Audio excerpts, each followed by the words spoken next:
your back, a brother in the fight, keeping you on track. Charity and healing, one step at a time. Big Grizz is here for you. Hear that mountain climb? It's the Big Grizz Show, where the strong find grace, lifting up the ones who fought the hardest race. With a laugh, a crowd, and a mission so true, Big Grizz is here for you.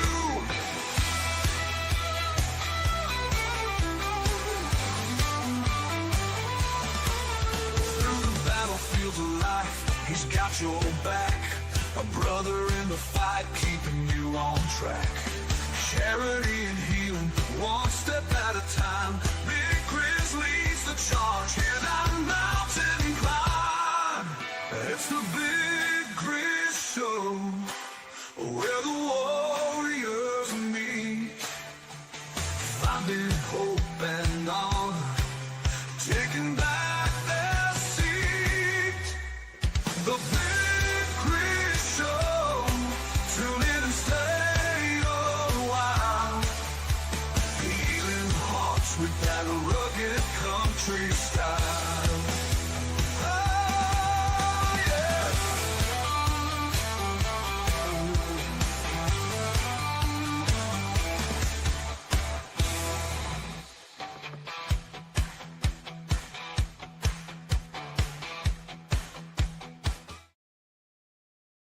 Hey everybody, welcome back to the Big Grizz Show. We're here with Josh Pruitt, and we have another special guest. And I am not 100% how to say his name, so when we bring him up, I let him introduce himself to you because I don't want to butcher his name.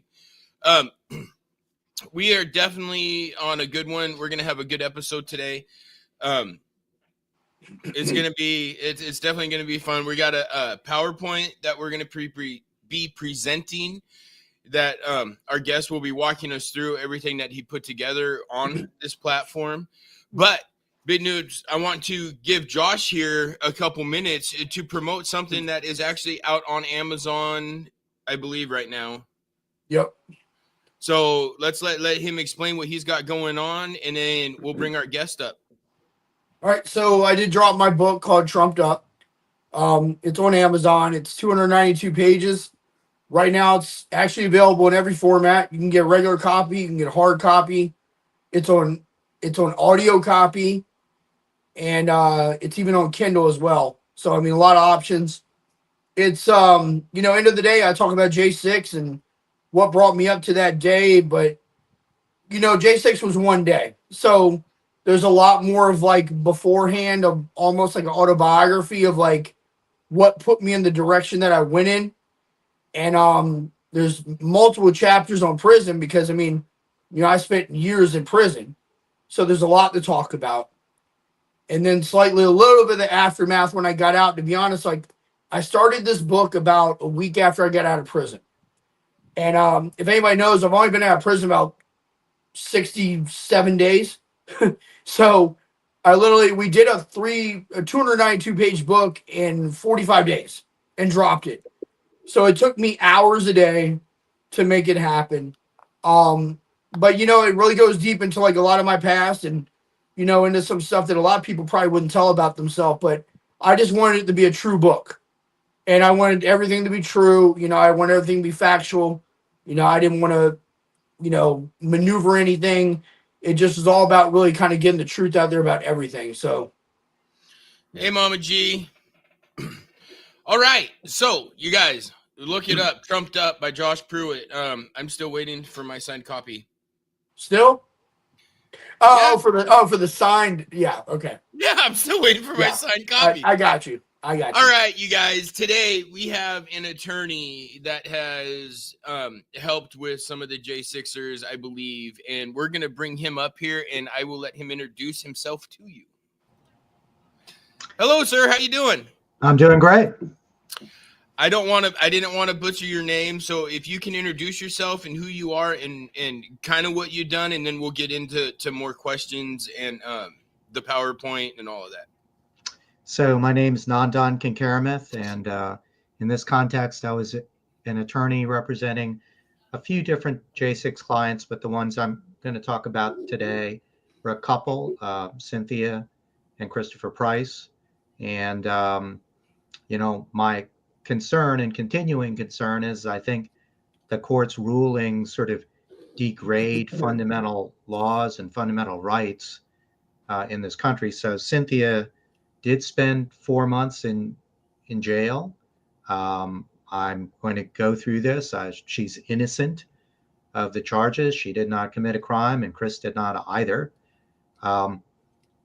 After the action of President Trump, because their case was on appeal, the government moved to remove the conviction. So technically, today, they don't have a conviction that stands. But again, Cynthia spent actual time in jail.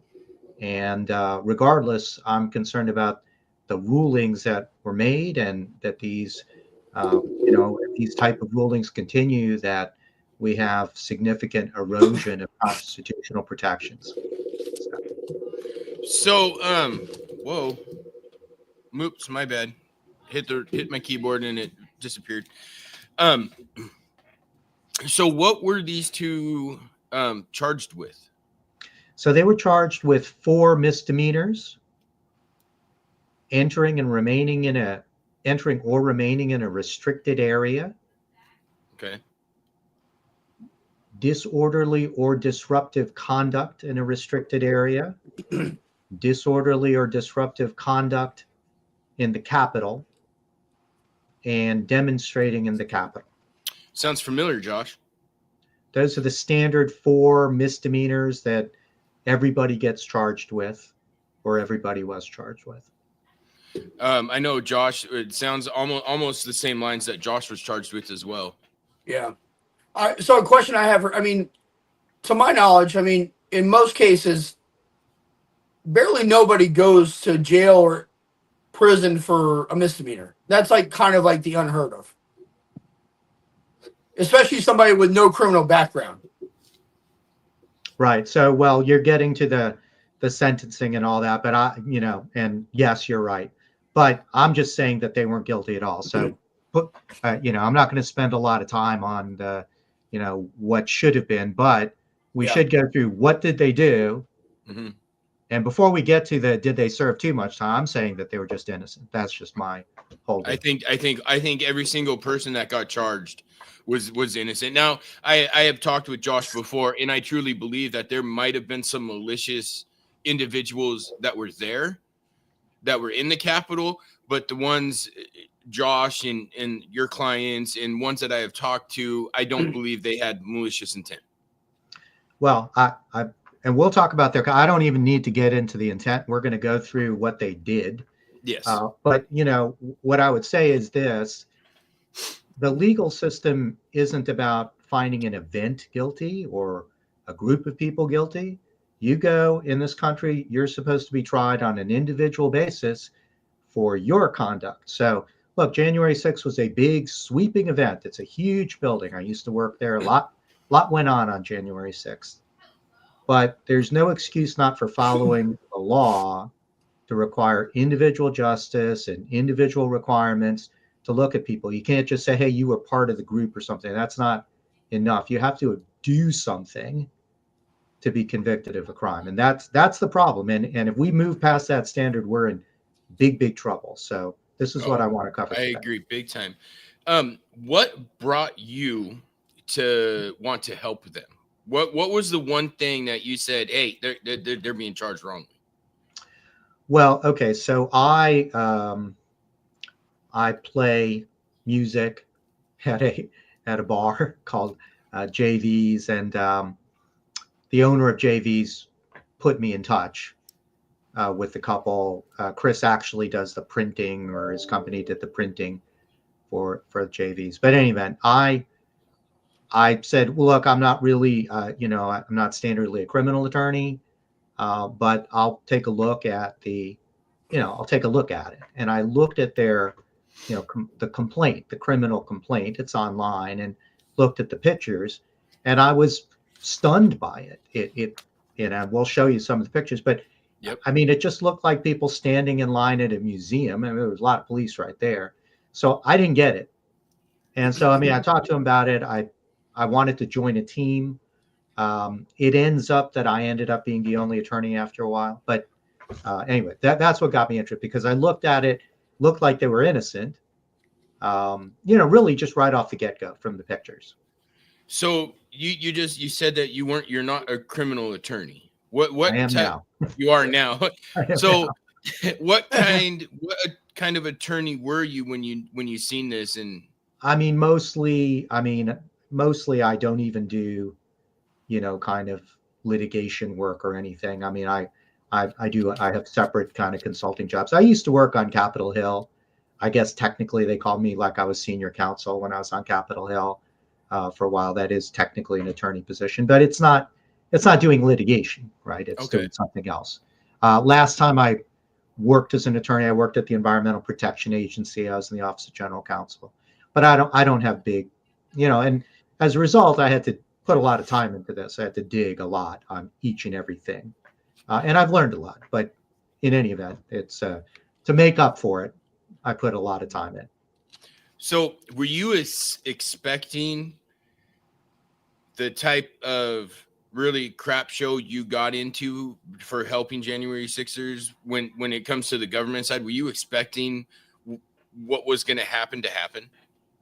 Well, I didn't get into a crap show in the sense of someone disrespecting me or anything, but I'm just saying that the rulings are in error, and many, many rulings in error.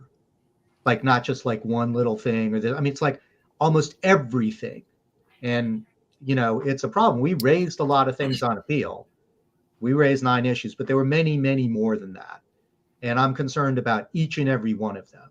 And many of them have, implications beyond this case. If you can do a certain thing, then this is a problem. I'm telling you that these people didn't do anything. And so people who didn't do anything shouldn't go to jail. No, right? not at all. So that's where I am on this. Oh, I definitely feel the same way. With as many that I have talked to, it just blows my mind what these people have gone through for doing absolutely nothing. Like Josh has told me, another one of our friends that was on here, Rasha, and another gentleman, Daniel. Every single one of them, the one thing that they've said that has been the same about everything is they were forced to take a plea deal. Well, I mean, and they might, Cynthia might not have spent time in jail if she took a plea, but they felt like they were innocent, and they didn't want to take a plea, and they didn't take a plea. One thing I'd say about the not doing anything. So the law is based on a concept called fair notice. You have to know what the crime is. And there are times, like, let's say I was sitting in a protest, a sit-in, okay? And then the police officers come and they tell you, hey, you got to leave or we're going to arrest you, right? So all of that, that's notice, right? So you have to have a law, and it has to make sense, and you have to have fair notice. All those things are important. Now, did you do anything? Well, you just sat there, but you didn't, follow the orders of the police, right? So, but the big thing here is, not only did they not do anything in that sense, but really I want to talk about fair notice. Like, what notice is there that this is a crime to do something very limited? So we'll talk about that when we go a little bit through the PowerPoint and, talk about the concepts. But that's a fundamental constitutional point. You have to have fair notice that something's a crime in advance. Even like for me, I asked the Capitol Police officer when I was in there if I was allowed to be there. And the response I was given was, yes, just don't break anything. Right. No, that's an issue, and we'll talk about it. Wow. Cynthia's and Chris's story a little bit different than what you're saying, and I'm most familiar with this one. And again, I'm not speaking to or for, any of the other stories. I've participated in a few others. I've had to read up on others. I do think that there's sort of some broad problems with court rulings, including in the Circuit Court of Appeals here. But, I'm familiar with what I'm familiar with in great, great detail. And, what I know is this doesn't work. And, this is really dangerous. And I'll also say, look, it could have easily been me. I'm not a criminal. They're not a criminal. Wouldn't have been a big deal for me to like walk in at this situation just out of curiosity. I used to work on Capitol Hill, and so anyway, so when we get to the kind of pictures, because I've got some pictures to show, I think we'll clarify that a little bit. I'll bring that up. I got one more question for you, and then we'll bring the PowerPoint up. Did you see a lot of fraud or corruptness with the government against your clients? We know it's kind of a broad thing for all the J6ers, but did you personally witness just straight up nastiness that happened to them? I'm going to point out some errors. I'm not going to call anything. Okay. I'm not going to call it that way. I'm just going to call it errors. I think the biggest thing is there was a lot of errors and they all worked one way, right? Yeah. And, so there was a thing that I thought one thing that I thought the prosecutor did that for me went beyond a given boundary line. And there were lots of things that I thought were not cool, but I don't think I'm prepared to call anything corruption. I'm just prepared to call it lots of errors right now, but errors that have me very, very concerned about the state of law. And remember, law has to apply to everybody. There's no J6 law, right? Yeah, exactly. So that's the problem. And I think one can argue we face J6 law, and that shouldn't have happened. Okay, so let's bring this PowerPoint up. And now, is this a PowerPoint you put together on stuff that had happened? Yeah, and mostly I'm bringing it here, not so much for the bullet points, which I can talk about, but really for the pictures. I want everybody to understand how limited this case is and how it worked, okay? So let's just scroll in. Okay. So just one thing that concerns me, obviously there was a big impact to the prices. That's damage. And I'm concerned about that. But I'm also concerned about the damage to the law and the Constitution. So what do you mean by prices? The prices are the people. Cynthia Price and Christopher Price. Okay. That's their last name. Okay, I was thinking, never mind. My head was going somewhere else. Totally reasonable. Gotcha. Okay. Just let me know when you want to go to the next one, and Let's go to the next one. So look, in the morning, and I'm not going to contest or not contest it. This was a piece of evidence at the trial. In the morning of January 6th, the government claims that there was I call it the red perimeter. I don't know if it really existed or it didn't, but it was supposed to be some bike racks, maybe some other things with some signs on it, whatever. Also, parts of it might have been manned by police. Whatever it was in the morning, I'm going to call it the red perimeter. And what I'm going to tell you is that when my clients came, the red perimeter didn't exist. And this judge decided that as a matter of law, it didn't matter that it didn't exist, that the ghost of the red perimeter mattered. But let's go to the next slide.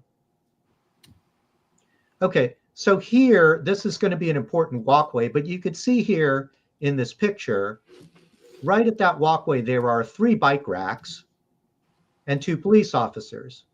Okay, so I would say that's a barrier. And of course, nobody's crossing it, right? Nobody's challenging the police. All right, so that's fine. At 1:45, you're talking about right here? Yeah, right there. Right there are 3 bicycle racks and 2 police officers. Okay. No, and so that's yes, that's a restricted area, right? Entering or remaining in that's a restricted area, right? You cross that, you're crossing into a restricted. Why? Because there's the 3 bike racks and the 2 police officers. Pretty straightforward stuff, right? That doesn't make sense as a restricted area to me. I mean, I can understand that. I'm fine with it as a restricted area. That in other words, don't cross the bike racks of the police. Fair enough. That makes sense. That's pretty much any type of protest you see. Sure. And this is at 1:45. Okay. So that still existed at 1:45. Let's go to the next thing. Okay. Now at 2:06, The police officers leave. They testify. I don't know. They didn't testify. Some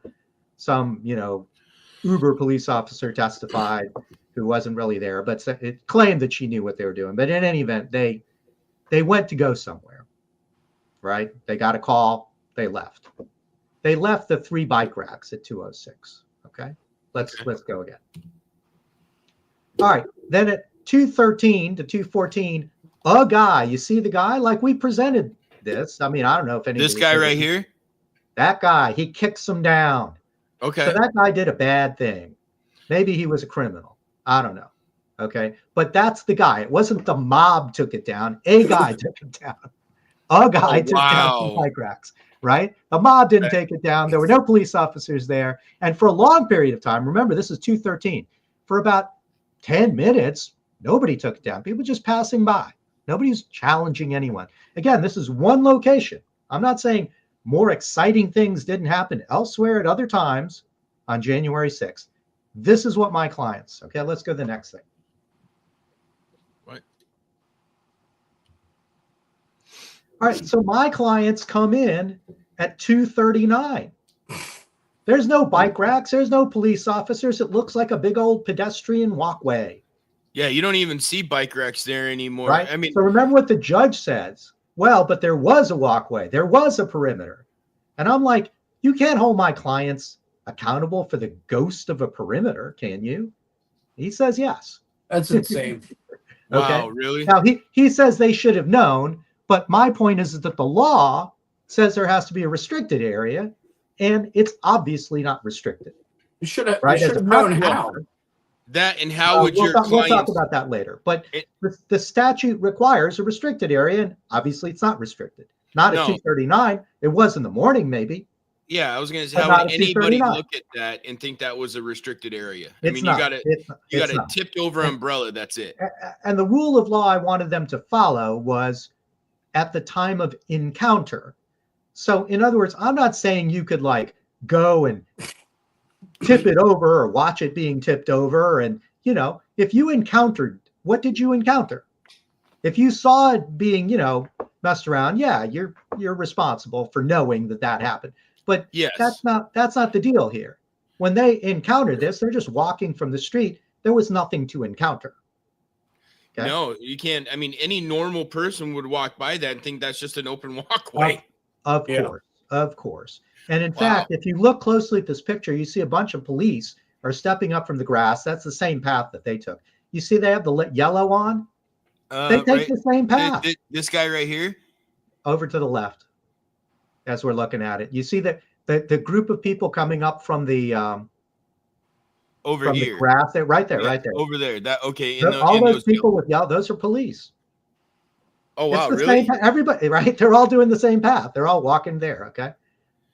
So, so this says police and citizens walking in 2:39, right? That's not even my clients. Police and citizens are walking in at 2:39. Wow. Right? Okay. So okay. All right. Let's go to the next one. Every day, sir. Every single person that I've talked to, it just blows my mind. Right. So this is blowing my mind. So prices walk in at 2:44. Okay. The barrier was kicked down at 1:45. So it's, you know, there's been nothing there for a long time. People have been walking and it looks like a big, so I'm just walking around. It looks like a big pedestrian sidewalk, right? That's just one example. I mean, the case involved other stuff, but this is the kind of thing where, come on, you can't say, oh, you should have known. And we'll talk about that thing. This is not a restricted area. And they're like, well, the mob took it down. Well, I don't know. Like a guy took it down, number one. But number two, and more importantly, my clients didn't take it down and it wasn't there. Yeah. Right. So is this on a CCTV camera posted somewhere? It is. Okay. Absolutely. And I presented all this stuff. Okay. I just wanted the people watching and listening. Government closed circuit video camera capturing all this. All right. Next. Wow. Okay. All right. I presented this at trial. It might be hard to see on this screen, but you know, all the little dots are people. And this is around 2:39. This is on the other side. This is not where my clients were. It's a lot of people.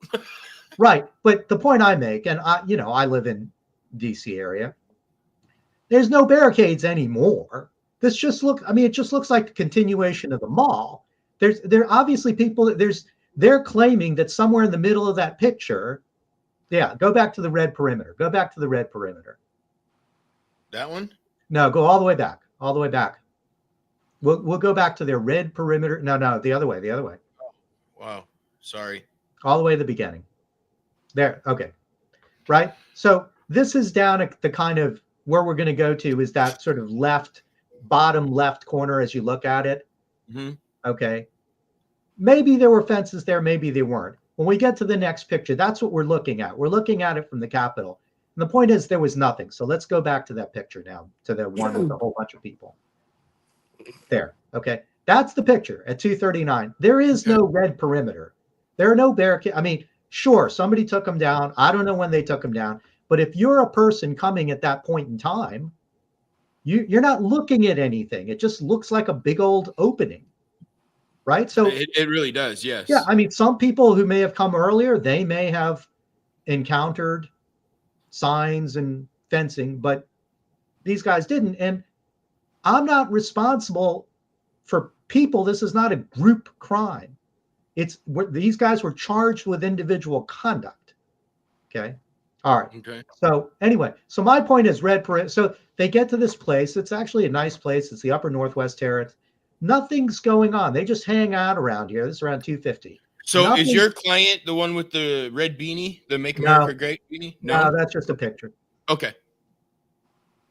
In fact, they had taken pictures. Okay. They didn't take that. That's actually from a video that they took, but it's one clip from the video. Okay. So let's take the next one. The point is that on our cameras, and there's also the government cameras, nothing's going on. This is what they're going to call the riot, but there's nothing going on here. It's a lot of people on it's not even that many people, but they're people, right? But nothing's going on. Okay, let's go to the next one. Okay, so here there's a lot more people up there. This is at 306, right? Okay. And they take a 306, picture of that. 312. All right, but the other point, so there's a lot of people, but there's nothing going on. They're up on this terrace. They're going to eventually go in a door that's directly behind them, all the way in that nook. Mm-hmm. Okay, but they're on the terrace at 306 to 312. Someone, nothing's going on. Somebody takes a picture. What the government says? Well, a rioter took a picture of them. It's like, what? They don't know who took a picture of them. They don't know anything about anything, right? But they just call everybody names, of course, and during the trial, but nothing's going on. All right, so next picture. So now we come to the heart of the crime is that they entered the Capitol. And there is closed circuit TV here. Mm-hmm. This is 3:22. This is a long time after the fences and all that. They haven't seen things. There's been no confrontation with police, nothing. Now, if you look at this picture, it's a very important picture. Look at all the police at the door, right? There's a lot of them. There's like 20 some odd police. And they're standing in, I'm going to call that a cordon, a police cordon. The police cordon, we all know what that term means. Yep. Is making clear that they can't move in that direction, which would be north. When they come in, they can't move to the left.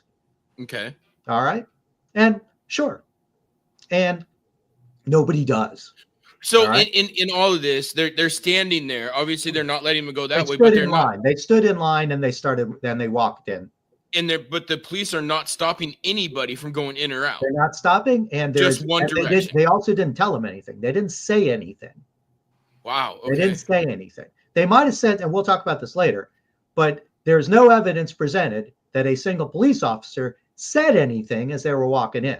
Now, look, there's some counter things I'll talk about. Okay. One of them is that there is an alarm. There is an alarm you can hear. But again, there's a police cordon. They walk in front of the police cordon, and there's no indication, no evidence at trial that the police said anything. Okay. All right. Next picture. That's the same door I came in. Okay. That's the Senate wing door. So they walk for about a minute, 44 seconds in, and they encounter, and actually Chris takes this picture of officer, I call him ATAX. We weren't able to get a officer ATAX. We asked for discovery to find him, but he's got the label ATAX on his shirt. And you see Chris taking the picture on the left side of Officer ATAX. That's what the circle. Chris is taking the picture. Okay. The circle is Chris. Taking the picture. And okay. The other thing, and this is important, is the physical position of ATAX, because nobody goes further than Officer ATAX during the entire 7 minutes of the video. Okay. There are people who are further, who are in what are called the crypt. They're coming out to leave, but nobody who enters the door at this time goes further to the south than Officer ATAX. And my clients, somebody, either Officer ATAX or somebody else says, don't go any further. And so they don't. So they get in line to exit. So it's about a minute in, and they get to Officer ATAX, and either he or somebody else says, don't go any further. They get in line to exit. This is uncontroverted testimony. It's on the video. No one is claiming otherwise. All right, let's go to the next. So they walk out, and at 3:29, it takes a while because they're standing in line, and like civilized people, they stand in line, right? That's what we do in America. In fact, everything about it's very American. They travel a little right side circle. They get to ATAX, they get in line to exit, and then they peacefully leave. And not once does anybody say that they did a thing other than stand. Wow. Stand in line. They walked for a minute to Officer ATAX, and they stood in line for 5.5 minutes to exit completely peacefully, and they exited. Okay, this is, let's go back to the names of the crime. This, right? Entering or remaining in a restricted area, disorderly or disruptive conduct twice, or demonstrating in a capital. I don't know what. So I was just going to ask you that. So we'll talk about all that, but this is their crime. This is the heart of it. Okay. Wow. All right. For this, Cynthia spends 4 months in jail. Okay. Now later, and I show this to the court and to the people. You see, it's hard to see, but in the middle of the picture near the door, there's a police officer. You see his hand is sticking out and right doing this, pointing out, basically saying, "Don't come in." Right there. That's right. You got it. Don't come in. I asked the police officer witness. He couldn't agree that that's what he was doing. Obviously, that's what he's doing. And he's pointing. I mean, that's only any logical person is going to say he's telling you to go. And you know what? Nobody does come in after he does that. So it's as simple as, look, all you had to do was have a police officer say, "Don't come in," and they wouldn't have come in. Okay. So, and we point this out. Nobody's disobeying a police officer. It is, by the way, this gives you a more peaceful, serene kind of view because you're not hearing it. There is a little bit of an alarm. There is some chanting. I mean, there's stuff going on. All right. But in terms of what my clients did, they walk in for a minute. They always obey the police officers. They get in line to exit. I mean, what were they supposed to do? They're not supposed to push. They would have been charged with pushing, right? They stand in line. It's not going any further, faster. That is not a crime. I make this point. I said, look, in no universe, after being told to exit and you're standing in line to exit, is that a crime? In no universe is that 5.5 minutes a crime. What are you supposed to do? Right? In no universe. I mean, maybe you could say, well, there was an alarm and you should have. I mean, we'll talk about that in a second. Right? That's the minute. Right? But the following police direction, standing in line to exit, that's not a crime. Nor is any of that disorderly. Nor did they say anything that indicated anything that would be a demonstration. They just walked in and got in line. That looks extremely peaceful to me, whether they were chanting or singing. Well, they weren't. My clients weren't. But look, just from that picture, it doesn't look like there's any sort of riot. And to be clear, to be clear, things had happened. Yes. Yeah. Before that period of time. Okay. There are windows that look broken. My clients say they didn't see them, but again, during this period of time, and really that's the point, isn't it? It's the evidence at trial that matters about my client's conduct. Right. Wow. And Yeah. So we're going to talk about fair notice and some other points when we get to it, but this is it. Now, I don't know if there's any further pictures because that's the whole deal. Is there? Let's see if there's another picture. Well, that's just see, you see, he's saying don't come in. That's what it looks like. I Well, mean, that's, no, it's of course that's what he said. There's no other way. you And know nobody, that. no, I mean, he does this little wave, don't come in. But my point, I call this guy Big Chief. I don't know why I call him that. But by the way, I think I met him on the tour. I went on a Capitol tour as well. I used to work there. I asked him a lot of questions. But the thing is that it's really that simple. Now, I'm not blaming the police really for doing anything. It's a confusing thing. It would have probably been helpful to him to stick a police officer out there. But the point I kept making in trial is, well, really, nothing bad happened, right? It doesn't have to be that these people were engaged in the crime or that the police did anything wrong, right? The police were standing where they were standing. And the truth is, unlike a lot of places in the Capitol, nothing bad happened. They end up clearing the place. It maybe takes a few more minutes. By the way, okay, so here's the testimony from Special Agent Belcher. So I say, it seems like the price is walk in, get in line, and walk out. Is there something different that you found in your investigation? No. So these are questions you're asking the Special Agent Belcher. Okay. This is the evidence at trial. Wow. And in your investigation, did you investigate anything outside of the Senate wing door? That is to say, in an area outside, were you able to talk to anyone or ask what the situation looked like there? No. See, they have the obligation to have evidence. Now, this is much later. Look how many police there are. Yeah, there's a whole swarm. There's a whole platoon of police there right now. This is well after my clients left. Okay. So all of this, well, yeah, this is what, almost 3 hours after this 418. But look, the crime is like, what did my clients do? I'm not saying things didn't happen, people didn't commit crimes. I'm saying my clients didn't commit a crime. Exactly, yeah. And you know, we could talk about the law that follows it. All right. But anyway, this is what happened. Okay. For this, I mean, they would have put Chris in jail too. We'll talk about that in a minute. But you know, Cynthia went to jail for 4 months. Because she didn't want to take. She didn't do a thing. She didn't do a thing. Okay. And this is the problem. All right. So let's talk a little turkey. Let's go to the next slide here. Okay. I'm going to talk about the law. I don't know that we necessarily need to be, well, we can kind of go back to just, we don't have to look at the PowerPoint. I can work off of it. I wanted to show you those pictures though. All right. I'll take it. Let's just do one more thing, right? Let's do that We the People thing real quick. Is that, where's that? Is that in here? It is. It's just go to the next slide. Okay.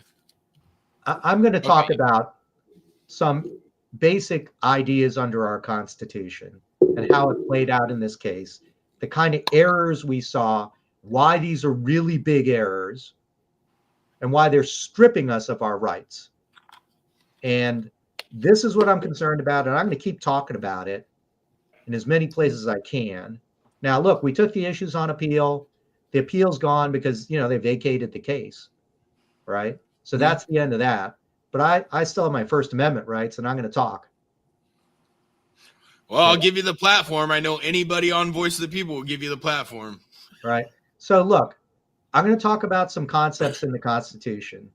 Separation of powers, due process, fair notice, vagueness.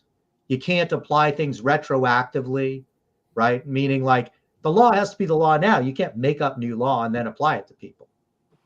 And that it's justice for the individual, right? So let's retreat from this deck here and let's talk a little bit about the charges and what happened. Okay, so I don't have the written law. We don't have to pull it up. It's kind of a legal-ish analysis. Let me say that the way the first provision works, it's not something specific to the Capitol. It's really about wherever a protectee shows up. They might have barriers and restrictions. They might have a restricted area. And so there is a law saying don't knowingly enter or remain in a restricted area. Okay. They define a restricted area under this law as posted, cordoned off, or otherwise restricted. Okay. Okay. And that's the definition of a restricted area. Now, most of the time, these are temporary situations, right? Yeah. Okay.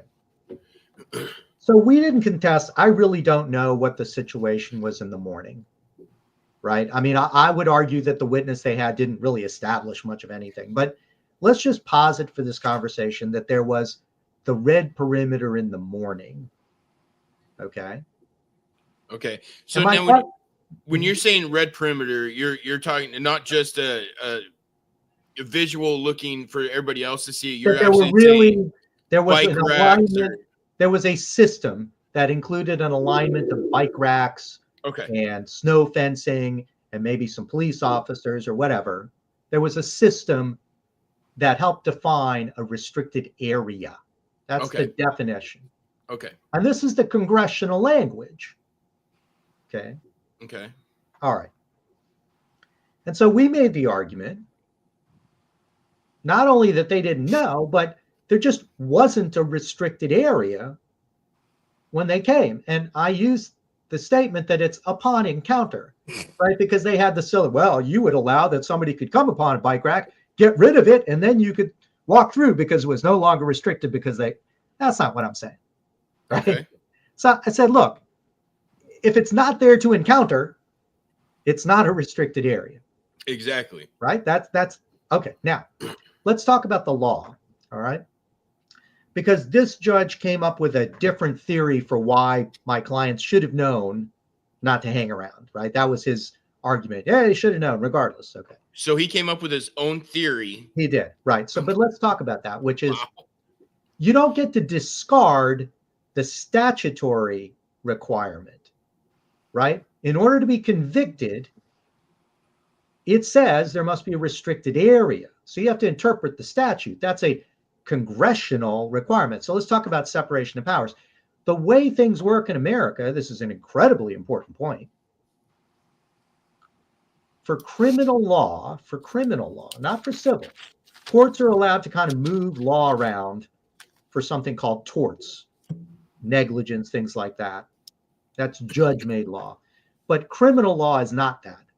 Criminal law must be from Congress or a state legislature, but we'll just focus on Congress. That's the separation of powers. Our Constitution says that the legislature creates criminal law and that courts do not create criminal law, right? Okay. That's a very important point. Now, courts interpret criminal law, so that's a little fuzzy, right? But there's a line over which you're too creative. You're just making it up. There's nothing we could look to. So if Congress said restricted area, you can't give me the ghost of perimeter past interpretation, because the obvious reason for Congress to have these terms is to provide notice to people. It's not for any other reason. It's a restricted area is for notice that people will know it's restricted. And that's the mechanism. That's the congressional mechanism of providing fair notice. You can't ignore that. And that's what he did when he came up with his interpretation of it's fine. They had it in the morning and the mob took it down, but it still existed in the morning. That's not a credible interpretation of law, number one. Number two, you're coming up with the alternate theory of they should have known isn't sufficient, because there had to be a restricted area for this particular crime. If you've got a different crime, you can tell me about the different crime. But this crime required you to knowingly enter a restricted area. And if it's not a restricted area, and I kept making the point, like, has to materially exist at the time of encounter. I was just going to ask that. Is there a definition? That's what I kept saying. Is there a definition to the courts what a restricted area is? Well, whether barricades or not. No. I mean, he took the position that as long as it existed sometime, and they wanted it to exist later, but Wow. That's his position. Okay, that's a wild interpretation of law. It's obviously an anti-defendant interpretation, But my point is that this violates the fundamentals of due process. There's no fair notice in your interpretation. And it violates separation of powers because Congress specifically required this mechanism of fair notice, and it didn't exist. And your interpretation that it existed in the morning obviously provided no fair notice to these people, right? So this is constitutional stuff here: separation of powers, fair notice, due process. Now, the next point I made at trial went to the term cordon. Remember, I said it was posted. There was no postings when they got there. Okay. Cordon off, that was a statutory term. So that would had to be posted for them to know that that's a restricted area? No, there were options. No. There were options. There were options. So if they were on the microphone telling you, don't do X, that would be otherwise restricted. But it could be posted, cordoned off, or otherwise restricted. Right? But it had to be, our interpretation is, has to be something that a person encountering it knows what the area is that's restricted. Otherwise, that doesn't meet the standard, right? That's our argument. But let's talk about the term cordoned off, right? Remember, I said before, police cordons. So remember, I'm fine when we had those barricades up with the two police. That was cordoned off. That was a cordon, right? That meets anyone's definition of a cordon. Cordoned off. Yeah. Okay. Yeah. All right. So did they cross a cordon? No, of course they did. Okay. Now, can we go back? Let's pull up and let's go back and talk about the pictures of well, we don't need to. All right. Yeah. All right. But let's pull it up and go back and look at the pictures as they enter the very Capitol. Beginning? No, just where they enter the Capitol. Like there? You keep going back. Okay. All right. Okay. Well, let's go one more back. Okay. So here's my point. They walk in front of the police cordon. I mean, there was no question on the location of the cordon. That's what I kept saying. Right? There was a cordon. They called it a cordon. I called it a cordon, and they didn't disagree. There's a police cordon, and it's right there. Yeah, you can see that. Anybody would see that all these police officers are right here. The reality under the statutory term. Remember, there's a statutory term, cordoned off. Mm-hmm. Okay. We know that going north or going to the left was cordoned off. There's no question about it. And in America, you can walk right up to a police line, and that's not a violation of anything. Right? That's what we know in America. That's how a police line operates. Just can't cross it. You just can't cross it. That's what is universally understood in America. I think that's universally understood in the world. I mean, you could have a rule that says you can't get within 5 feet of a police officer, but that's not the rule. Yes. Right? Okay. So I'm saying there is a statutory term. You don't have to tell me about otherwise restricted or anything else. There's a statutory term, cordoned off. There's a police cordon. They didn't cross the police cordon. That little bubble they walked into, as they walked in right all the way, and I said, look, Officer Atax, let's call him another cordon. They didn't go past that police cordon either. So this little bubble that they walked into, then here's the other point I made. In all public buildings in America, the security's on the inside. I mean, on occasion it's not, but you walk through the door. That doesn't mean you're going to go much further. Yeah, right? Usually there's a lobby or something. Right. You go into a movie theater, doesn't mean you're getting into the movie. You go into a public building, you might have to go through screening.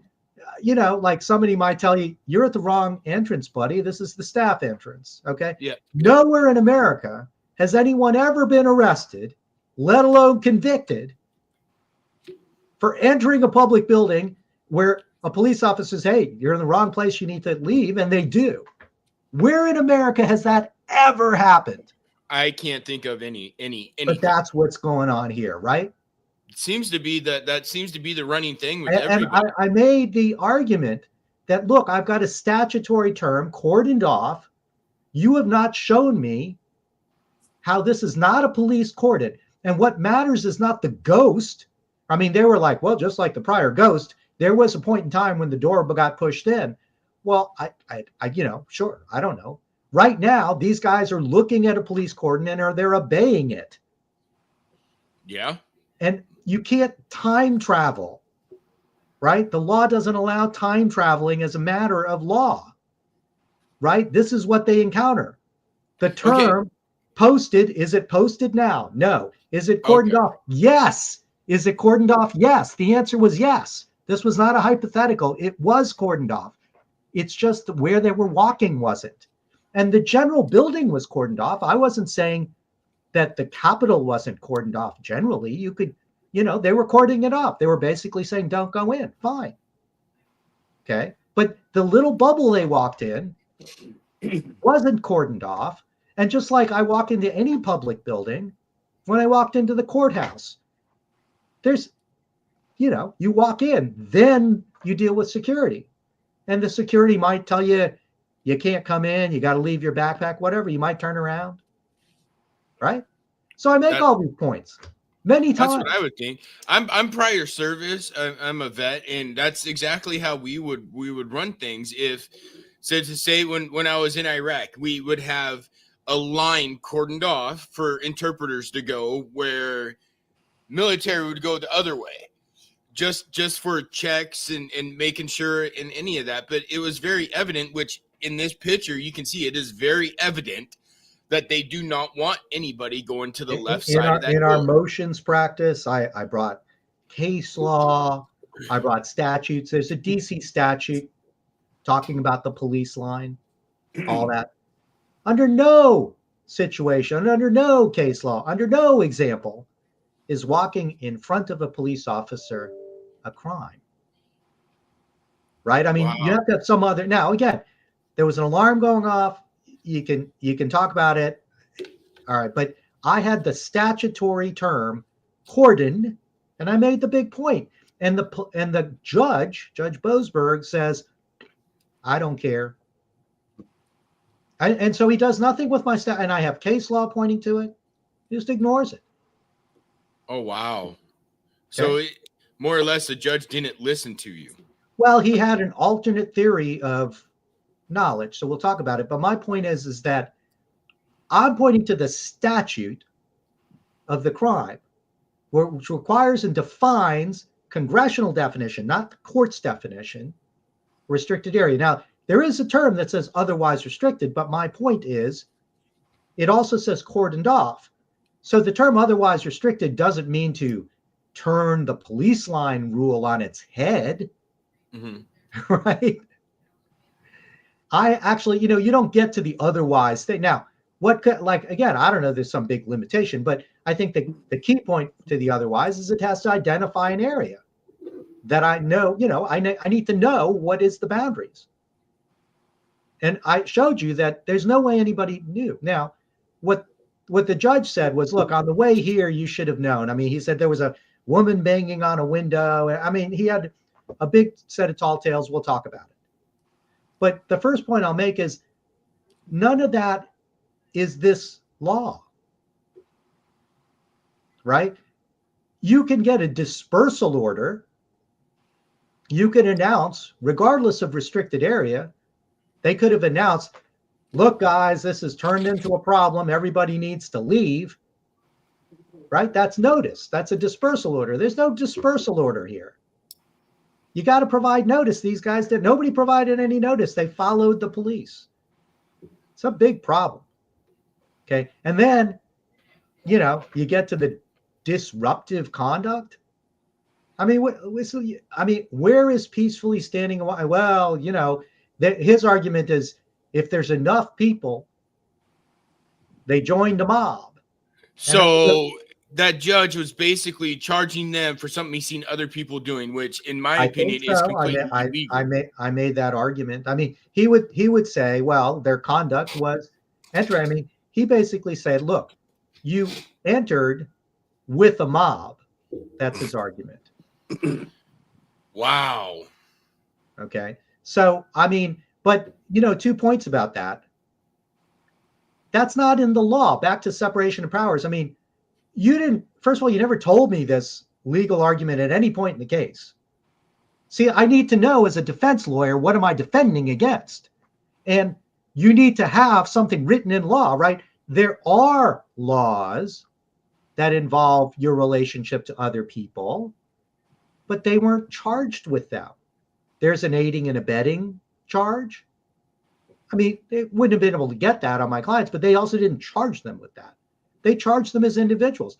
There was an option to charge people as a group. They didn't charge them as a group. They charged them as individuals. Well, so then you can't put the mob mentality in if that's how they're doing that. It's not a legal element, right? Wow. That's what I'm saying. The law is the law. And so back to separation of powers, you're coming up with all kinds of creative stuff, Judge, but it's not in the law. It wasn't what they were charged with. And by the way, what is the joining? Well, I was walking in with people. I walk into public buildings with people all the time. Well, are they a mob? I don't know who these people are. I'm not responsible for people. That's like saying just because you walked in standing next to somebody that shot up a Walmart, even though you didn't know. He said his argument is the effect of being another body is disruptive. But you see, that's not the law. The law isn't that the effect is disruptive. Disruptive conduct doesn't mean the effective is disruptive, right? Yeah. Disruptive conduct, we all know what disorderly and disruptive conduct generally means, right? Yeah. It's never been applied this way, never. And it's, like the circuit court goes, well, what about the sit-in example? And I'm like, yeah, but see, here's the fair notice point. They had an order from a police officer. If you want to argue they didn't obey a dispersal order, then charge them with failing to obey a dispersal order. But you're trying to mix and match like some weird chicken gumbo thing, a piece of like fair notice law from some other construct onto this law. This law said there had to be a restricted area that was post and cordoned off. You didn't satisfy that, and you're coming up with some alternative theory now. And disruptive and disorderly conduct, and it was there were other legal points about it. I could go into great detail. We may be running out of time, but this is the problem. There's Fifth Amendment due process. I need to know what that they're talking about to provide a defense. These guys are making up law every second after the trial's been had. For the first time, they didn't use the word mob during the trial. And then, or at least the evidence part of the trial, not a single witness used the term. Mm-hmm. And then after, at closing argument, she goes, well, they engaged in disruptive conduct because they joined a mob. All right. It's the first time I've heard of this as even a legal construct.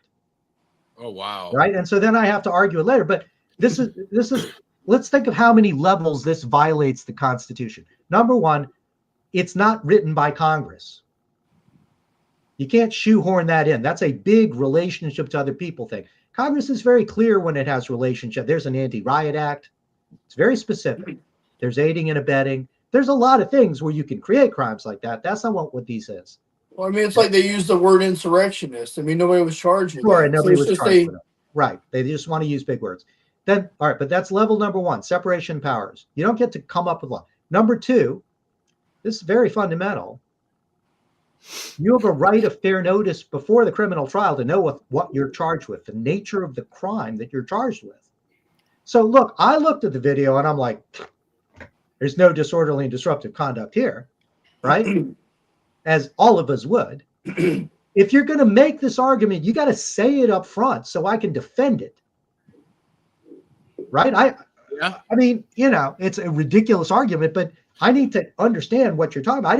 I didn't have an opportunity to even ask witnesses about something weird like this. Right? So okay. That's under the Sixth Amendment. Defendants and their lawyer have a right to know the nature of the crime. You need to know the essential facts of the allegation. And not all the details, but, oh, well, it's an essential fact of the allegation that you joined a mob. What? Because that is very different. And this, right? that was never brought up until the closing argument. Never used. And the construct was never used either. Right? Wow. So that's a Fifth Amendment problem. That's a Sixth Amendment problem. It's a, you know, and I'm supposed to provide good representation, right? That's another problem. Okay. And there are further problems. You're only supposed to rely on evidence at trial. Now, this judge knows that stuff happened on January 6th. There's no evidence of mob-like behavior by anybody in the video. In the 7 minutes of the video, and I showed you what was happening, there's a lot of people. There's no evidence of any. I mean, he's using a pejorative word. Finally, I mean, he doesn't use it till the government. I mean, he basically does whatever the government says. He doesn't use that word. They don't use that word until closing argument. But I mean, he then talks about, oh, January 6th was 10. That's, I mean, sure, I'm sure there were, you know, lots of things happened. We all know what happened, but you're supposed to only rely on what happened at the trial. So yes, there's evidence that bad things occurred. There were windows broken in. There's some. I don't know. I don't know anything about the people next to these people. Right? I mean, call them citizens until you've got something else on them. Yeah. Right? Because there's nothing going on here other than they're walking in. Okay. Which is legal. Which is legal for American citizens. Right? So, and really for anybody, but the point is that for some reason, the law isn't applying here. So, look, and the general rule about criminal law is if there's ambiguity, you have to read it towards the defendants. That's the general rule. So something like goes to prison, if that's I don't even think it's a credible interpretation, but you have to respect my credible interpretation that that's not the way it works. I have a credible interpretation that this means something has to be intact at the time of encounter. I've given you a totally reasonable interpretation. This is not one where you can come up and like, you know, you're the guy pulling the barrier and then you pretend now I'm crossing over. I'm not saying that. Right? But, you know, at the same time, don't say the mob knocked it over when the evidence says a guy did something at 1:45. Right? So, lots of problems here. And I want to, if we have time, I've got another big issue to cover. But that's like a big part of it, the big constitutional concerns for me under the Fourth Amendment, which I want to talk about, the Fifth and Sixth Amendment.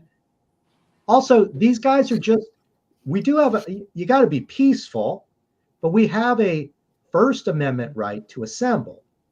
Yes. Let's do this. I don't have a time limit, but let me play a song real quick and give everybody a break if anybody needs to get up and do anything, and then we'll jump into the amendments. And I mean, I don't want to. I mean, maybe another half hour or so. So let's do that, and then we'll get into the amendments and let you talk about that. Is that okay? Yep, sounds awesome. Good. So you guys, you're listening to the Big Grizz Show with Josh Pruitt and Nandan. Yep. Okay. I'm gonna play a song. Scotty Fraser, good friend of mine, retired Marine, one of my favorite songs that he has, and we'll see you guys back in roughly about 4 minutes. As soon as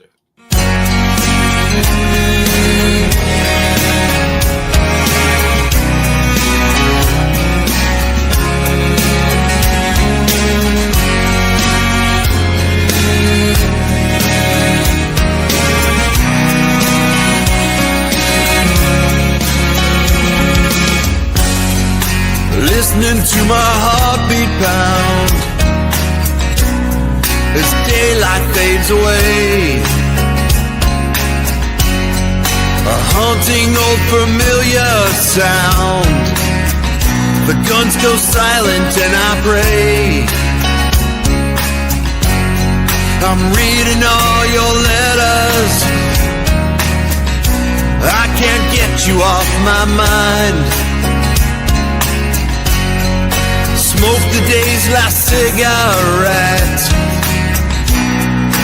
Thankful I'm alive. Mine's not to wonder why. It's just to do or die.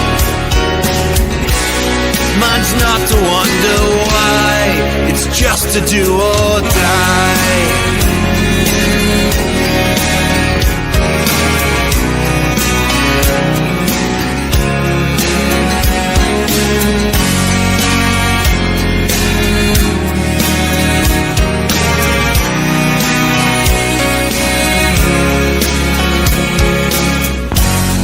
A helmet for my pillow, I rest on broken glass. Only heaven knows how long can this all last. I lived another day,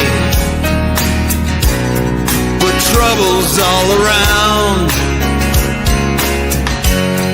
The guns have fallen silent tonight, but the silence is so loud. Mine's not to wonder why, it's just to do or die. Mine's not to wonder why, it's just to do or die. I look up at the stars, through smoke I see the moon, and I wonder where you are at home tonight, if you can see it too. Another burning city lights the fires in the night. I lie to myself and say that I'm not afraid to die. This war is taking me so far from you, and if we meet again, I'll hold you close and never let you go. But until then, mine's not to wonder why, it's just to do or die. Mine's not to wonder why, it's just to do or die. Mine's not to wonder why, it's just to do or die.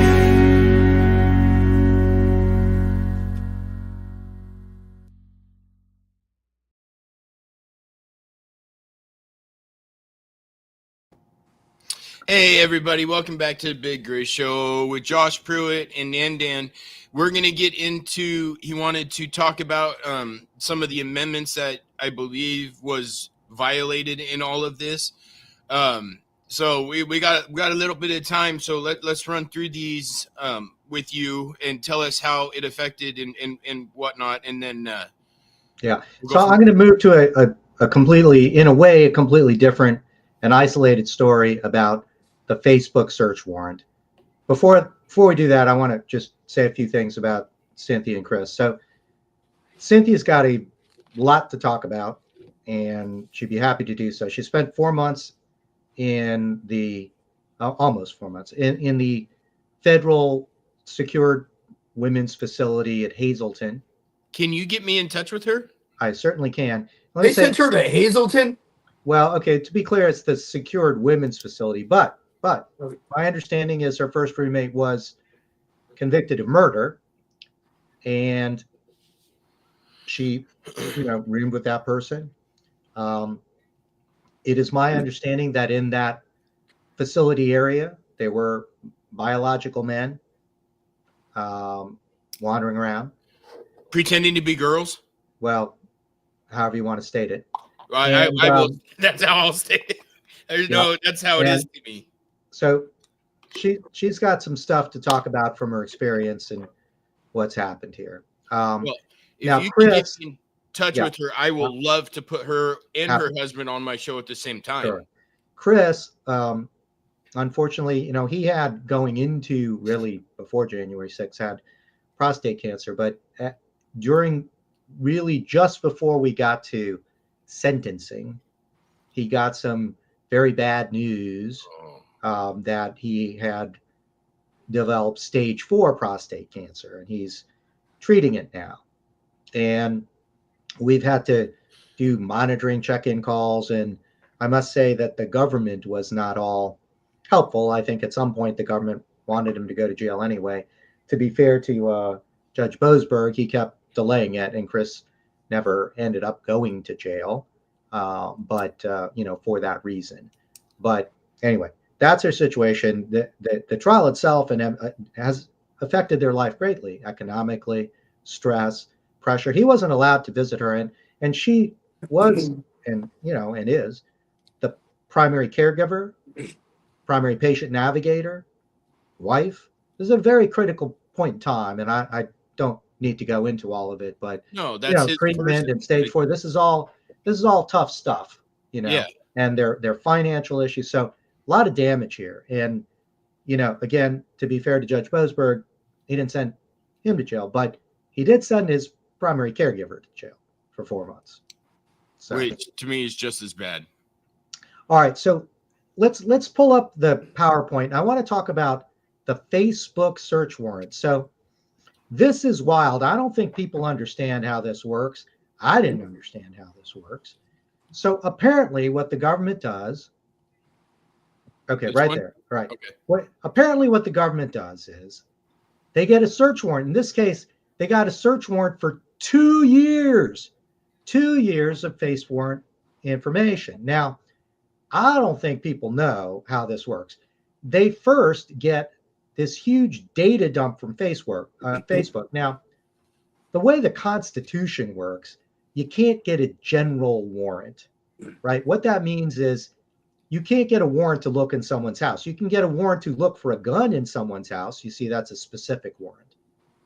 So because of these electronic databases, they've created this sort of two-step fiction that they're really not getting a general warrant, because they're going to get the data dump, but then they're going to use some filtering questions. And after things go through the filter, that's really what they're seizing, the smaller red dot. But the big blue dot is an amazing crapload of stuff. So let's go to the next thing.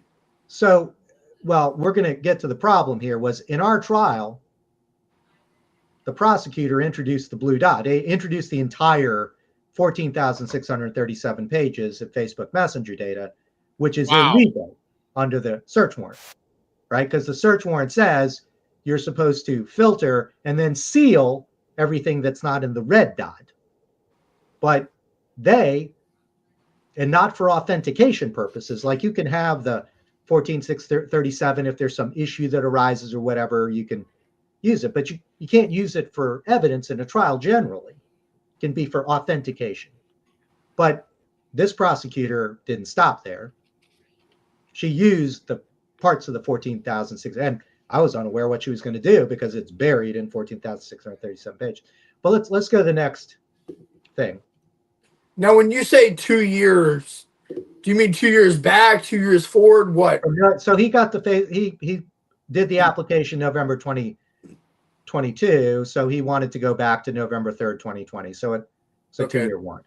Okay. Now, but I want people to understand what the government's allowed to get here, because Facebook carries a lot of stuff. Okay. And the warrant says contents not limited to messages, attachments, draft messages, posts. Posts are kind of public, but chats might be private. Video calling history, friend requests, discussions, recordings, images. All of that might be kind of private. You might be messaging, right? That's the kind of email function of Facebook. I'm not really talking about the posting on public. I'm talking about the private stuff, right? I mean, even like a draft message is almost sometimes that's part of the data dump. Let's go to the next one. Yeah. Not just that. Let's go to the next one. Whoa, wait a minute. Address books, contacts, and friends lists. This includes the phone numbers and, all right, calendars, datas, files, wall postings, groups that you're a part of, future and past event postings, rejected friend requests, status updates, relationships. Wait a minute. What does this have to do with stuff? That's all part of the Rejected Big Blue friend data, request. right? Let's keep going here. Let's keep going. Part of the Big Blue data dump is this: the accounts uses of the like features. All non-Facebook web pages you went to that you liked. Searches performed by the account. Information about the account access. Okay. This is all in the Big Blue data dump from Facebook. Let's go to the next one. Wait a minute. All the devices that you might have connected to your Facebook account. So Right. I got a story about that. So when the day I got indicted, they shut my Facebook and my Instagram down. Right. My ex-girlfriend, I had logged into my Facebook on her phone at one point. They shut her Facebook down the same day. Yeah. Well, that's an extra thing. This here is what they're allowed in the blue big bucket data dump. Right? Bucket one. This is Under their fictional theory that they're not really searching it. It's not really part of the search warrant. That what they're really seeking is the red dot, which is a smaller group. But this is their thing. But let's go to the last dot here. All information provider related to the location and location history of the users, including geographic locations and global positioning systems. so Okay. that's basically says they were tracking them, that they could follow everywhere they went. I mean, that's the data dump. That's what Facebook gets. That's what Facebook gets. They keep all that information. And as a standard search warrant, now I did a motion to suppress saying, wait a minute, this whole search warrant structure here with the blue and this is not protective. This doesn't satisfy the Fourth Amendment. I said, this is just nonsense. This is a general warrant, whatever. I made my arguments. The court dismissed my arguments. I had more arguments there. I'm in Right such before awe trial. right now. Okay. But then during trial, lo and behold, the government not only puts in the 14,637 pages, but then starts questioning Cynthia from it. Okay. So they obviously violated the search warrant. Obviously. I didn't really understand this was going to happen. Right? I mean, I had problems with the search warrant, but you're allowed to use this data dump kind of thing for, again, what we'll call authentication. If an issue arises, did this really, that kind of thing. You're not supposed to use it. And it's supposed to be sealed, right? I mean, they introduced it anyway. So let's go to the next one. Next slide. It's not, there isn't one. Okay, that's it. Okay. So look, they get the big data dump. They obviously violate the terms of the search warrant. Go back to the blue and red thing. The search warrant specifically says you got to do this. Conduct a search of the information, determine which is within the scope of the information to be seized. And there's like a specific section. Obviously, the 1437 isn't that. Now, I could go through where we are. I'm suing under civil law about this today as we speak. But the court doesn't correct. So this is a violation of the Fourth Amendment, and the court goes harmless error. Judge Boasberg says harmless error. He says, first, it's not a violation. I don't know how he can say that. And even if it is, harmless error. Okay. So huge Fourth. Now, let's step back. I call this a sham. Right? I mean, if you can just ignore the search warrant, how is this anything but a sham? You went before a magistrate and said this, and you just got all this information. And is this what you're generally doing? Biden administration, FBI? And now you're arguing you didn't make a mistake? And you're going to try and put somebody in jail based on evidence from a violation of a search warrant? That's what they did, right? So how many things did these guys do? They violated separation of powers. They violated general concepts of the right to assemble peacefully. They violated Fifth Amendment due process. They violated Sixth Amendment right to know the nature of the case in advance. They violated. I mean, I could go through the list here, and I brought this all up on appeal. The Fourth Amendment, every one of these issues. This single case hits constitutional issue after constitutional issue. A lot of fundamentals here. I want people to, A, we need to fix these problems, but B, I want people to understand how the Constitution works. It doesn't work the way Judge Boasberg thinks it works in this case. I don't know what he's ruling in any other case. I'm familiar with this case. I've told him to his face. I've told him in motions, whatever, what I think are the errors, and I'm just going to keep talking about them. So, but that's a big deal. Do people realize that after a misdemeanor, or not even after a conviction, but because somebody charges you with a misdemeanor, that the FBI can get 2 years of all that stuff on you? What the heck? Then not follow the search warrant, and then violate it, and then just say, big deal. That's what happened here. Wow, I'm just at such awe. How many of their constitutional rights were just disregarded like it was nothing, and it completely blows my mind that. And these guys, this is what's between us, and because again, why wouldn't this have been me? It could have been any of us. I mean, obviously, right? Josh knows firsthand. I Exactly. mean, and you were a paid for attorney, correct? I mean, I did. I worked. Okay. Yeah. But I'm not a public defender. Okay, because I mean I guess they assigned me what they called a public defender too, but he owned his own law firm. So I mean, I guess he was a legit lawyer. He was under something called CJA. Probably. Okay. Yeah. Criminal Justice Act. I was not criminal. Okay. Justice Act. Go ahead. But like, as far as like I'm concerned, I mean, like it seems like you actually fought for these guys, and like, yeah, I don't really feel that way about my situation by any means, and I feel like what you're telling us about what happened with your clients is probably pretty close to across the board of what happened to most people. I don't know. So listen, I mean, I know a lot, and I'm and again, I'm making assumptions. Right, I'm sympathetic to the problem. I certainly reviewed various cases. I have problems with the DC Circuit's rulings on some things. I can talk about them, but really, there's a lot of fundamentals at stake here, and you can only rule on what's a trial. These judges are not doing that. They feel like they've learned so much, and they want to lecture us about, like the terms you're meaning. The trial is about what's presented at trial. Number one, that's just a bottom line rule. And I mean, I haven't even gone through about a dozen errors here. I've gone through about 8 errors, and there's a dozen more. And I got so overwhelmed with errors, I couldn't bring them all up. Well, let's do this.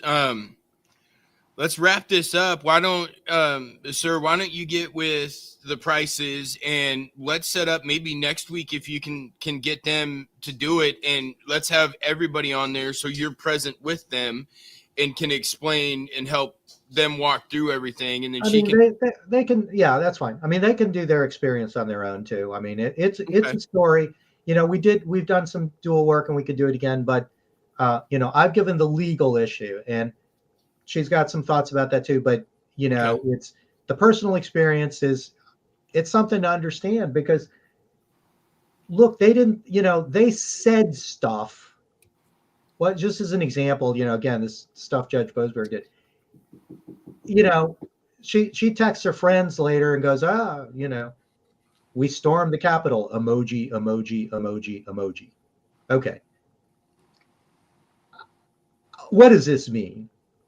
Right? I mean, what she actually did is on film. So it's not like she said something that's different than what she did, right? I mean, the storm word probably came from what she was seeing on the media too. It doesn't matter. This judge shouldn't have then summarized it as her saying we stormed the Capitol. He leaves out the emojis. He doesn't want to explain that it said emoji, emoji, emoji, emoji.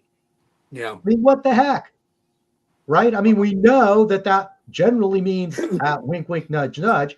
At least say the whole, I mean, if you want to say it and make a finding, just be honest about what you're saying. Say, she said we stormed the Capitol, emoji, emoji, emoji, emoji, emoji, but I don't believe the emojis should get her off. Use the whole complete sentence. Use the whole context of it, not just what you're picking absolutely. Out. There's all kinds. He used the term and that they climbed a wall. Now, I could show you the picture. Remember that first picture, when I said the police, they're calling that a wall. Where the police stepped up, they called that climbing a wall. And I'm like, what? I mean, I sat there and look like a 4 foot. it's like a curb. It's like a 1 foot curb. Yeah, it's not. That's nothing. Okay. Now we went through that as trial, but the point is when he summarizes the situation, yeah, but blah, blah, blah, blah.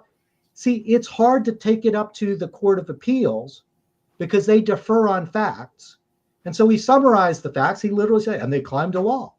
Well, it makes you feel like, yes, I know some people did do that. They walked from a grid. The police did the same thing. There was no sign there. So why is this a legal element? You've made this a legal element, right? He made stuff like that a legal element. And there was a woman banging on a window. How? I mean, it was gaslighting. It was gaslighting at best, trying to make them look like they climbed that 20-foot wall. I mean, that's really what it was. I think when he puts this language together, that's very deceptive, and he shouldn't do that. Yeah.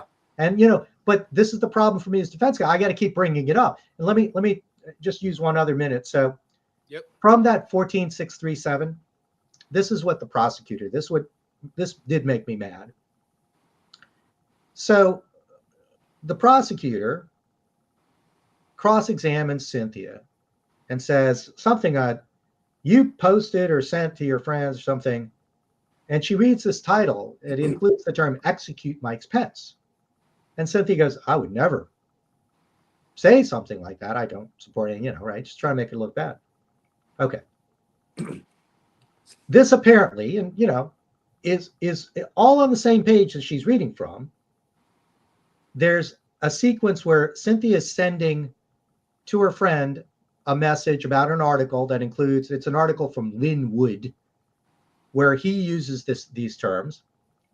And Cynthia says, I can't believe Lynn Wood is doing this. It would remove his credibility, right? So, and she says something else like that. In other words, she's disparaging of Lynn Wood. Now, I don't know what's going on. The cross-examination is just happening. This is buried in 14,637 pages.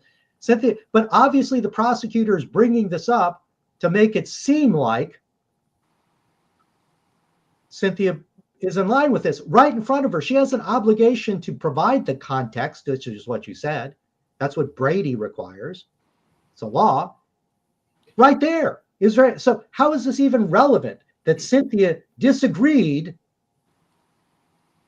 with a Lynn Wood post that included the term execute? How is that relevant to her guilt? If anything, it's the opposite, right? But I wouldn't have used it because it made no sense. It had no relevance to the trial. But this prosecutor did. And she used it from the blue data dump, right? Double violation. And, and I pointed this out several times.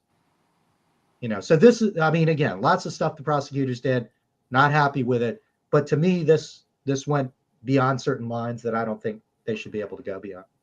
So, well, gentlemen, I want to thank you guys both for being here. Thank you so much, Nandan, for just showing us the legal side that a lot of people I didn't know, and I'm sure Josh might have some experience with it, but you told us a lot more that we just didn't know on the constitutional side, the legal side of everything. So hopefully to anybody that's watching or listening will hear what you had said this whole time, and will know or get some sort of grasp on where they can go to help themselves in these instances that aren't fully exonerated or anything like that on these circumstances. I would love to have you back on here again with both the prices, or just another day that we can go into all the errors that you're saying that have happened. I mean, I got a feeling. So there's if we go over the factual errors, it would be like a nut, and they're cool, because if it wasn't sad that somebody went to jail for 4 months, it'd be kind of funny, but it's sad. In other words, some of this stuff is just, and yeah, I think it's worth doing that if you'd like, and probably wouldn't take as long as it. Would love to on that side, because obviously, you say errors. To me, that's just corrupt politicians and people put in spots that were doing bidding of somebody else. That's how I think about it. Well, I don't think of it that way, but I do think of it as errors. And I think there's a job and a responsibility and that Yep. the judge committed errors and violated the law. And I don't know why that occurred, but I think it was at the very least insufficient attention to the clear arguments we made, supported by case law, etc. And it just blows my mind. I mean, it just, I've talked to a few of the J6ers and I'm getting their, their side of it. So having you on here, which is amazing. And I thank you so much for being here just to talk about the legal side of it, which not any of us knew. I mean, it's not like that's on the news. Definitely not. It's not. I do want to get the word out. Yeah. So I would love to have you on here again to go through. I mean, we can go through all the amendments and how they were violated and the errors that were processed onto them. I mean, obviously there's a lot more, and I mean, we're on an hour and a half. So I would like to I'll email you, and I'd love to have you back on here again to go through that side.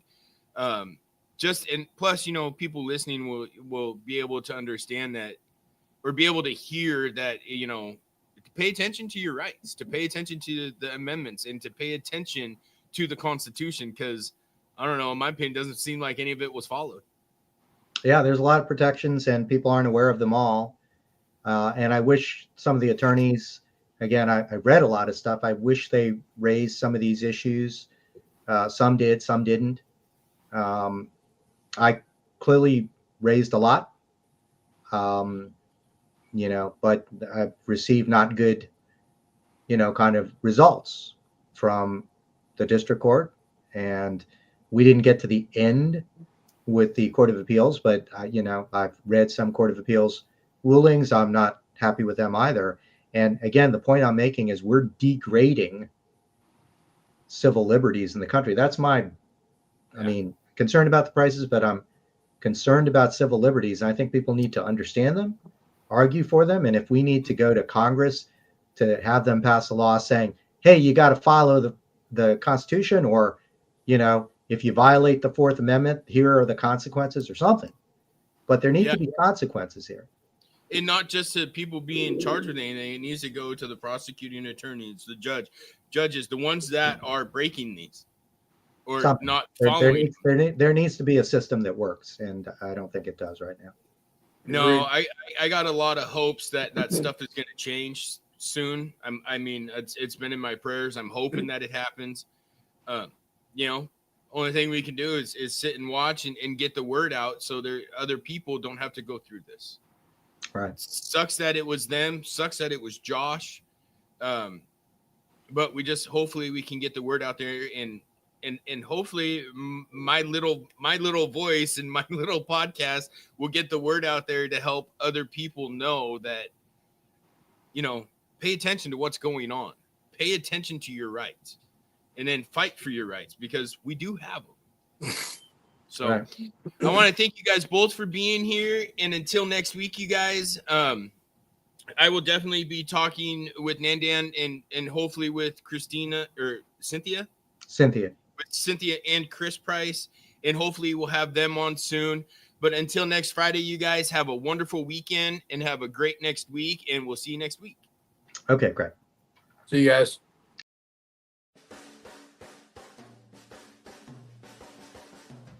Hey, thank you everybody for tuning into the Big Grizz Show. We will be live on air with Voice of the People USA Radio.com every Friday at 4 p.m. Eastern Standard Time. Times could change depending on guests, but I want to take a minute to personally thank every single one of you that have listened to my show. You guys are an amazing group of people, and you have helped me get to where I am now. I thank you from the bottom of my heart, and I thank God above all for the opportunity he has put in my lap, and I'm going to run with it, and I'm so happy to see you guys running with it with me. You guys are amazing. And God bless you all, and have a wonderful week, and we will see you next week. Have an amazing week, everybody.